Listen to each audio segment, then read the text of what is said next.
Na sua visão, quem domina o Brasil? A esquerda ou a direita?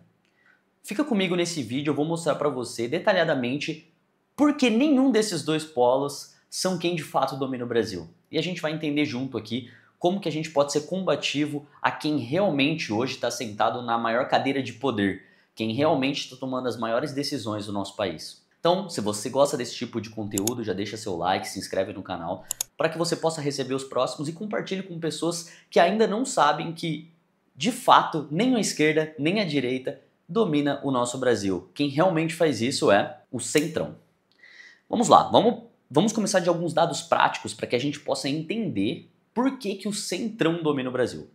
Por que a gente tem uma briga tão grande entre Lula e Bolsonaro, entre esquerda e direita, sendo que não são eles que teoricamente vão fazer o Brasil andar para frente ou para trás, os impactos deles acabam sendo muito menores do que a gente imagina. Puxando para os dados básicos, eu trouxe alguns dados aqui para mostrar para vocês como que funciona as distribuições dos partidos, olhando para as prefeituras em primeiro momento, né? Quando a gente olha os vereadores, o MDB, que é um partido de centro, ele tem 8.113 vereadores. O PP, 6.953. O PSD, 6.624. O União, 5.490. O PL, que é o partido do Bolsonaro, tem 4.961. Só que aqui tem um ponto de atenção. O PL, por mais que ele tenha 4.961 vereadores, ele não é um partido totalizado de direita. Não são todas as pessoas que estão dentro desse partido que é de direita. A gente associa algumas pessoas, como Nicolas Ferreira, a gente pega o próprio Bolsonaro, e a gente imagina que o partido completo seja de direita, mas não.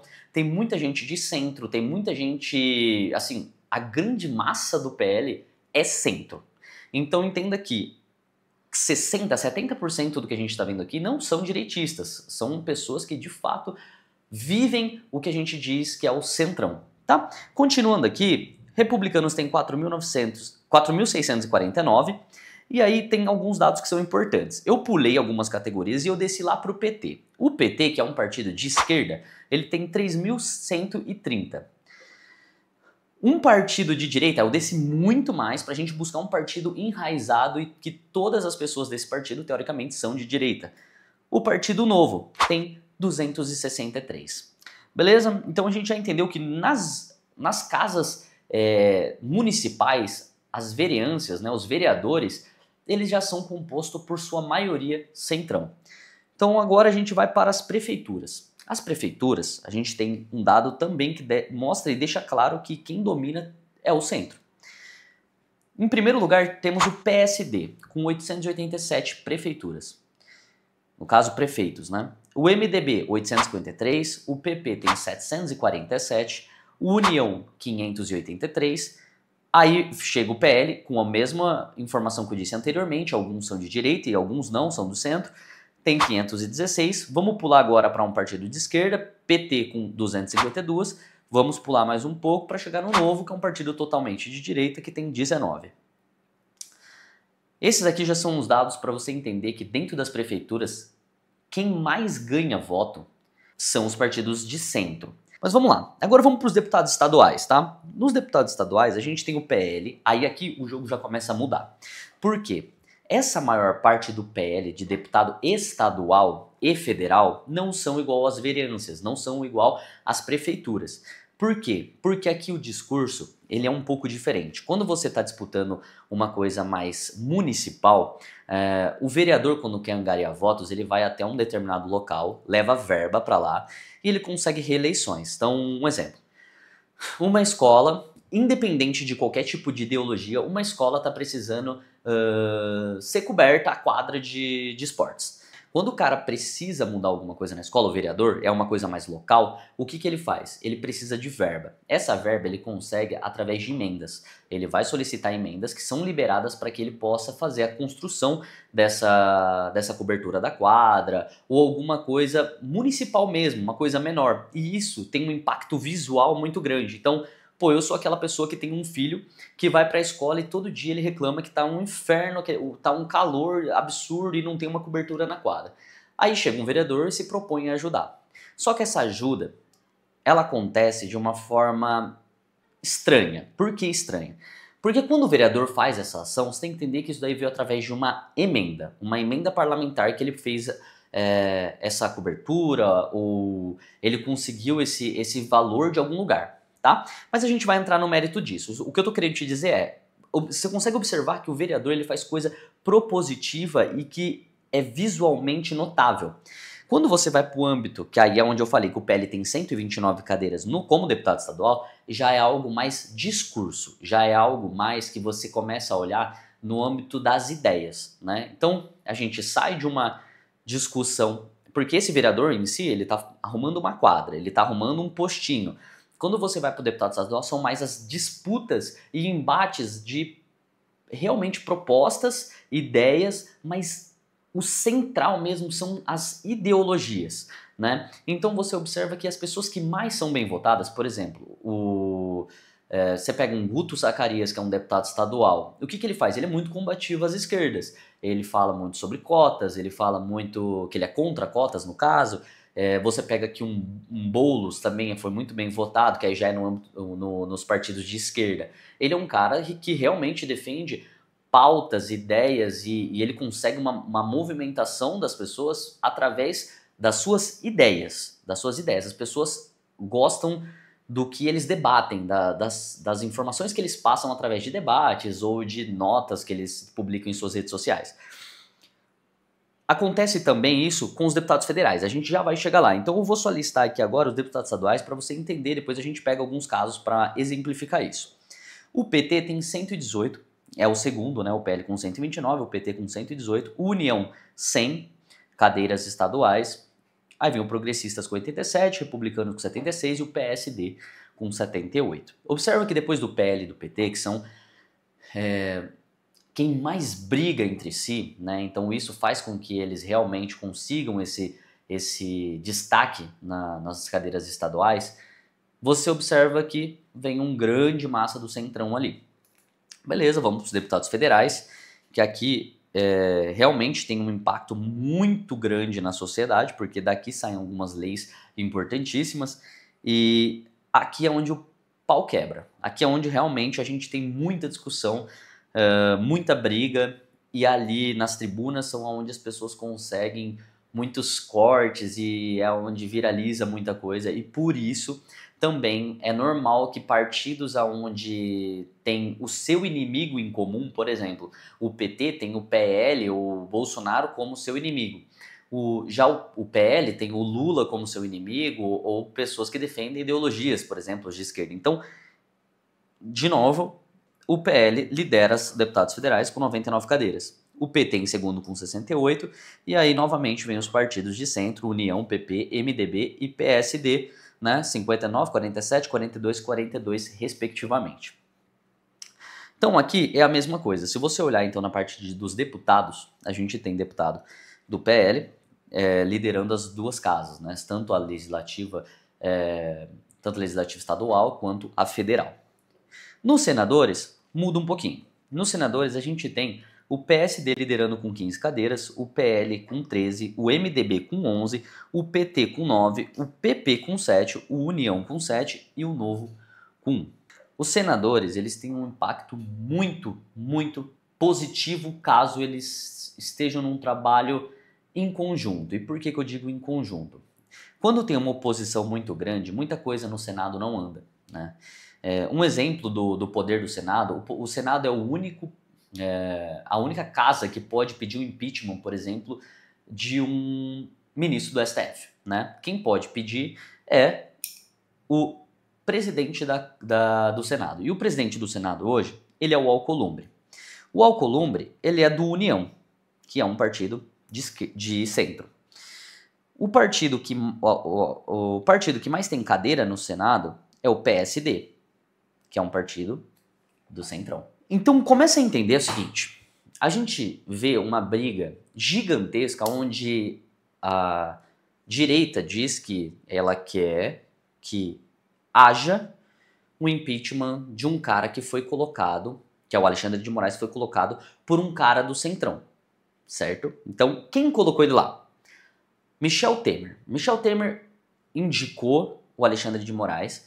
Quando era presidente, ele indicou o Alexandre de Moraes para ser o ministro do STF. A direita diz que quer tirar esse cara, que quer que haja um impeachment do Alexandre de Moraes. Para esse impeachment acontecer, teoricamente, você tem que colocar um cara que é favorável a isso na presidência da Câmara. E quem eles colocaram, quem o PL e o PT apoiou, foi o Alcolumbre, que é um cara de centro. Aí a pergunta que eu deixo para você acha que vai rolar esse impeachment de alguma forma? Você acha que eles vão pautar isso? Não, sim, eu já te respondo, não vai, isso não vai acontecer. Então entenda que, mais uma vez, o centro está dominando o cenário completo. Mas, tá, por que então o PL e o PT acabam apoiando esses caras? Qual é o sentido disso? Se há uma briga tão grande entre esquerda e direita, e aí eu já quero entrar no detalhe para vocês para explicar que a maior briga da esquerda e da direita é realmente criar um mundo fantasioso, e aí eu vou ser bem sincero, é um mundo fantasioso, aonde o PT e o PL fazem uma briga, porque a briga deles faz com que muita gente, mas muita gente mesmo, crie essa polarização, e essa polarização para eles é ótimo, porque essa polarização tenta anular outros partidos e faz com que os partidos comecem a crescer. Mas o verdadeiro inimigo, de fato, eles não falam, que é o Centrão, porque eles não podem brigar com o Centrão. O centro, que são essa grande massa de pessoas que determinam qualquer tipo de votação nas casas legislativas, e aí, por mais que eu disse para você que o deputado federal, a cadeira, o partido com mais cadeira no como deputado federal e como estadual é o PL, depois em seguida o PT, entenda que mesmo que eles tenham uma porcentagem dessas cadeiras, ainda os outros partidos são quem realmente domina, porque tem muita cadeira que estão com os partidos de centro. Então, para qualquer votação ser atingida, para qualquer coisa passar no Congresso, você precisa de uma grande massa de pessoas do centro votando a favor de seus projetos. Só que o centro tem um grande problema. O centro, eles são pessoas que não estão na mídia. Então, quando você tem um cara na mídia, eu vou dar um exemplo do Nicolas Ferreira. Se o Nicolas Ferreira fizer uma cagada, é imediato, ele está em todas as manchetes, sendo perseguido por alguém de esquerda, por exemplo, que está arrebentando com ele. E também acontece com a esquerda. Quando a esquerda faz alguma coisa, um exemplo é quando acontece alguma cagada de alguém da esquerda ou da direita, teoricamente é instantâneo, todo mundo fica sabendo. Por quê? Há uma briga entre esses dois polos e as pessoas publicam e sentem prazer em publicar coisas que são dos seus rivais, né? Os seus rivais declarados, não quem de fato deveria ser o rival. E aí eu vou trazer isso pro mundo real para mostrar para você. Então entenda o seguinte, a gente tem uma Câmara Federal com 513 deputados federais. Aonde que a gente começa a notar esse problema? Quando há um projeto que visa ajudar a esquerda, ou a esquerda vai tentar comprar os votos para que seja aprovado esse projeto, ou a direita vai tentar desmantelar comprando votos. E esse comprar, entre aspas, é negociando, etc. Alguma coisa, porque o centro, por diversas vezes, vai negociar. É um toma lá da cá. Tudo bem, eu voto a favor ou contra o projeto que você está me falando, mas eu preciso que você faça isso por mim. Tá? Então entenda aqui. Eu mostrei para vocês aqui que realmente o centro, nas casas, eles estão em maior número. Eles já são maior número. Mas agora a gente tem que entender o motivo disso acontecer. Por que o centro ele tem tanta gente sendo eleita? Porque não são pessoas tão conhecidas, né? Quando você olha em âmbito nacional, eles não são pessoas tão conhecidas. Por que eles são eleitos e são reeleitos e de novo, e é um ciclo infinito e isso nunca acaba? Por que sempre o centro vence na maior parte do país? Tá? E aí vem um ponto importante que é como é desdobrado essas coisas e como que nós somos impactados e acabamos votando nessas pessoas. Tá? Então vamos trazer isso para o mundo real agora para ficar exemplificado. Tem uma coisa que a gente chama de fundo eleitoral e partidário. Tá? O fundo eleitoral e partidário é um valor que ele era baixo, ele se tornou um valor exorbitantemente alto, hoje são 5,8 bi, que é distribuído para os partidos, e aí tem umas regras, né? Dentre essas regras, você distribui valor para que as pessoas possam fazer as suas campanhas, tá? Para que você possa colocar nos partidos, os partidos distribuem esses valores, né? Tem uma regra para ser seguida, mas entenda que 70% vai para os partidos do Centrão. E aonde está o problema? Se 70% da verba está indo para os partidos do Centrão, você concorda comigo que normalmente, estatisticamente, eram para ser 70% das pessoas de centro eleita. E isso é um ciclo vicioso. Isso é um ciclo que é muito difícil de quebrar. Mas tudo bem, a gente vai sair disso daqui e vamos entrar num outro tema que faz o centro ser gigantescamente forte. E aí sim, aqui é onde o centro faz muito bem feito, e aqui é o que eu gosto de chamar de sistema. Eles têm muitas emendas parlamentares. O que é emenda parlamentar? É quando eu disse para você, o Joãozinho, da cidade de Valinhos, ele mora em Valinhos, em São Paulo, uma cidade no interior, ele vai lá e ele quer fazer uma construção de um toldo para a escola ali. Como eu disse, ele está um ginásiozinho, né, a quadra, ele quer colocar uma cobertura, ele precisa de uma verba para isso. Ele vai solicitar essa verba para deputados, e esses deputados, eles precisam de nome. Então o que acontece? Quando esse deputado vai lá e faz uma emenda, libera uma verba para que seja feita essa obra, teoricamente ele ganha nome nessa cidade. E quando acontece de chegar às eleições, aquele vereador que foi eleito vai pedir voto para quem entregou a emenda, certo? Essas emendas, elas são à torta direita soltada pelos partidos de centro. Então quem mais libera emenda, quem mais entrega emenda é os partidos de centro. Só em 2023 foram 25 bilhões de emendas para o Centrão. Bilhões.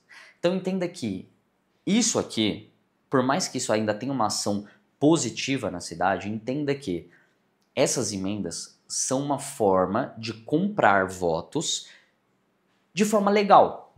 Porque isso meio que se retroalimenta. Então pensa que, por isso que eu falo que é um sistema, é tanto dinheiro investido, no caso, nosso dinheiro é investido, para tantos locais específicos assim do país inteiro, e esses valores que eles são alocados nessas cidades, nessas escolas, pega a cidade do interior da Bahia, São Paulo, etc, não importa. Esses dinheiros que são alocados, eles trazem um sentimento para a população de melhoria. É um sentimento que, assim, de verdade, é irrisório perto do que dá para fazer, mas isso faz com que as pessoas se tornem reféns dessa política podre. Então você vai lá, coloca isso e depois você pede voto para esse cara, as pessoas votam nesse cara e é um negócio, um ciclo vicioso. Então acaba fazendo com que muitos, mas muitos deputados do Centrão acabam sendo reeleitos e muitos vereadores também. Por quê?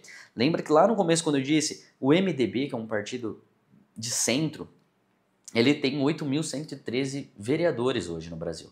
Então esses caras, eles conseguem, através dos seus deputados, por ser um partido de centro, trazer muitas emendas. Então eles trazem muitas emendas para cidades e essas cidades se fortalecem e esses caras ficam conhecidos. E aí, como eles ficam conhecidos, acaba acontecendo que eles são reeleitos. E quando eles são reeleitos, eles divulgam os deputados que ajudaram eles a ser reeleitos, que são os deputados do centro.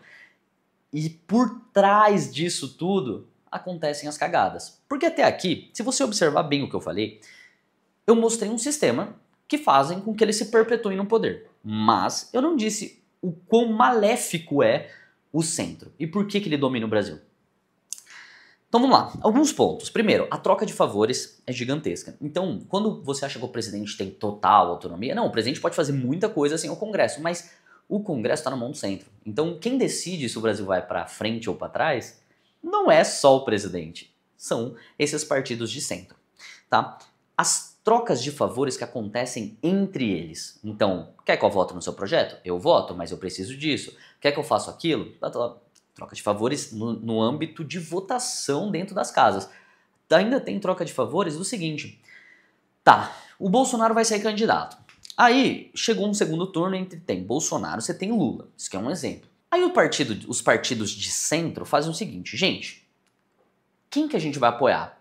Eles vão se reunir, a maior parte dos partidos ali de centro, ou eles vão pegar e falar assim, tá, eu consigo angariar para esses caras, nacional, X votos.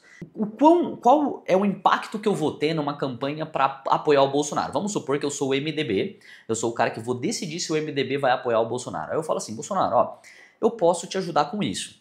mas se você ganhar, eu preciso que você me dê o ministério X e Y. Então, quando o presidente aceita isso, e teoricamente eles fazem isso para poder ser eleito, ele já entra vendido, entendeu? Porque aí o presidente, no caso, aceita meu apoio, mas o meu apoio, ele vem com uma troca de favor de 2 ministérios. E aí isso aí acontece com outros partidos e no final das contas isso sai muito caro, porque a gente sucateia os ministérios com pessoas que eu quero, que são, por exemplo, se eu sou MDB, eu vou colocar as pessoas que eu quero que estejam lá, sendo competentes ou não. Então esse é um grande problema, essas trocas de favores é muito danosa, muito danosa. Outro ponto que o Centrão faz e que aí, isso aqui é unânime, todo mundo odeia, né? Se você observar, lá no começo, a gente tem um sentimento de achar que o PT, né, foi o único, exclusivo partido corrupto na época da Lava Jato. Mas as pessoas que mais foram presas na época, que tiveram mais indícios, foram ligadas a partidos de centro também, né? A um partido de centro, no caso. O PT foi o segundo. O primeiro foi o MDB. Então, pensa que o MDB, ele estava enroscado com tanta coisa errada, e aí você vai seguindo, aí vem o PT, depois vem mais partidos de centro. Então, entenda que o mecanismo, ele tinha envolvimento do partido que estava no poder, fato, que o PT estava no poder, então ele sabia do que estava acontecendo, mas tinha também muito envolvimento de partido de centro. Então entenda que o centro também tem muita corrupção e tem muita coisa que eles fazem para legalizar as coisas que teoricamente são prejudiciais. E aí a corrupção se tornou algo tão emblemático porque antigamente a corrupção era o seguinte: eu preciso ganhar votos na minha cidade, então como eu quero ganhar votos na minha cidade, eu preciso roubar um valor para que eu possa destinar para compra de votos lá na cidade. Só que hoje isso acontece da mesma forma. Só que o centro entendeu um mecanismo para fazer isso de forma legal. Então o que ele fez? Ele pensou, pô, beleza, então eu continuo precisando ganhar voto em Andorinhas lá na Bahia. Eu preciso ainda ganhar voto nessa cidade. Mas como que eu vou fazer para ganhar votos nessa cidade? Eu já não vou mais fazer da forma com que eu fazia anteriormente, que pegar, tirar um valor através de uma obra superfaturada para poder colocar naquela cidade para poder comprar voto. Não, dessa vez eu vou fazer o seguinte: eu vou forçar o presidente, né, mostrando a força que o Centrão tem, para que ele passe de 1 para 5,8 bi, por exemplo, de fundos partidários e eleitorais, e com essa verba, e fora orçamento secreto, emenda parlamentar, fora tudo isso, eu vou conseguir agora, teoricamente, dentro da lei, eu vou conseguir comprar os meus votos. Então entenda que eles estão mudando o mecanismo para que eles façam o que era ilegal e teoricamente eles eram presos, eles estão fazendo de uma forma com que agora eles já não estão fazendo algo tão errado, entendeu? Então eles só mudaram a forma de fazer e hoje a gente não consegue ver o tanto de problema e o quanto isso leva a gente pro buraco. Então o que eu tô querendo dizer com tudo isso é o seguinte: quando você ouve aquela briga entre esquerda e direita, entenda que não está na mão nem de Lula, nem de Bolsonaro o futuro do nosso país. E aonde que a gente entra a nossa contribuição, aonde a gente pode ajudar a sair desse caminho e esse ciclo vicioso. Como que a gente faz para sair disso? Entenda que dentro da sociedade tem pessoas que estão vinculadas a esses partidos e esses partidos de centro, eles são danosos. Entenda que esses caras, eles entenderam que funciona o mecanismo, funciona dessa forma. Por isso que tem tanta gente e os diretórios desses partidos que eu falei, como MDB, PP, PSD, PL, União, eles estão em todas, em 90%, não, muito mais, acho que são em todas as cidades já do Brasil. E aonde isso é um problema gigantesco? A gente não pode ficar votando nessas pessoas sem colocar pressão nelas. Então, eu entendo que vai ter aquele cara muito trabalhador que tá pelo MDB, vai ter aquele cara que é muito trabalhador pelo PSD, mas esses caras precisam ser pressionados a tomarem decisões que seja: você é de direita mesmo? Então por que você não vai para um partido de fato de direita? Por que você não briga para não ficar vinculado a partidos de centro que hoje são muito, muito prejudiciais ao país? E realmente cobrar que essas pessoas tomem ações que sejam contra as coisas de centro. Porque os partidos delas fazem com que hoje a gente tenha um gasto gigantesco com a máquina pública. Então, é realmente colocar pressão, é saber em quem vai votar, é começar a pensar que há opções diferentes, né? Eu prefiro de verdade votar num partido que identitário, ele realmente acredita numa coisa, do que um partido de centro. Então, se você está votando numa pessoa porque ela diz ser de direita, mas ela está num partido de centro, isso é muito problemático. Eu entendo que hoje a gente tem uma dificuldade de ter novos partidos, mas as pessoas, você tem que votar se de fato aquela pessoa, por mais que ela seja um candidato, né, de direita ou de esquerda, se você quer votar nessa pessoa, mas entenda se de fato ela é, ou se ela está vinculada e só tenta mascarar algumas coisas, né? Se ela tá transparecendo para você ser de direita, mas não, ela tá nadando nas verbas, nas coisas que estão vindo do Centrão. Então, para esse vídeo não ficar mais longo, eu só quero te pedir para reavaliar as pessoas que você gosta, que você acompanha, cobrar que essas pessoas de fato façam um trabalho coerente, que elas pensem no futuro das cidades, mas também pensem no futuro do país, porque hoje eu acho que a gente entrou numa bolha e num ciclo de que, pô, eu quero melhoria, então para isso eu vou votar na direita, para isso eu vou votar na esquerda. Mas só que essa melhoria ela acontece de baixo para cima, é da base para cima, não é do topo da pirâmide. Você pode trocar presidente o tempo todo, não vai mudar enquanto a gente não mudar a base. Então por isso que você olha que tem projetos, e aí eu vou ressaltar um projeto que eu acho muito bom, que é o projeto do Novo, por exemplo, que eles estão indo de baixo para cima, eles estão crescendo de baixo para cima, eles vão da última esfera, né, a base ali da pirâmide, conseguindo mais vereadores, depois conseguindo mais prefeituras, depois conseguindo mais deputados estaduais, depois mais deputados federais, depois senadores e por último a presidência. Por mais que eles sempre vão disputar a presidência, porque eles são um partido que não fazem coligação, e isso eu acho genial, porque realmente quando você se coliga com alguém, você está já trocando favores de alguma forma. Então, é muito bom partidos que, teoricamente, não se coligam, não fica apoiando um aqui, um apoiando ali. Então, isso aqui, esse estilo de partido é um partido a longo prazo, um partido que quer realmente a mudança de alguma forma. Você acreditando ou não na forma com que ele quer fazer, né? E aí, ressaltando um partido de esquerda e um de direita, só para vocês entenderem, o Novo de um lado e o PSOL de outro, por mais que eles não têm, por mais que você acredite que um ou outro vai quebrar o país, eles têm a sua identidade. Eles são de direita e eles são de esquerda. Entenda que esses partidos são reais. Assim, se você votar em alguém do PSOL achando que está votando em alguém de direita, você é louco, é lunático. Se você votar em alguém do Novo achando que ele é de esquerda, você é lunático. O que eu tô querendo dizer, então, são partidos totalmente identitários. Você sabe quem estão ali. Você sabe quem são aquelas pessoas, no que elas acreditam, nas coisas que elas querem fazer e o caminho. Às vezes você pode não concordar com o caminho que ela quer chegar no resultado. E aí é a escolha de cada um. Então, o vídeo é isso. Espero que você tenha gostado. Então, se gostou, deixa seu like e até o próximo.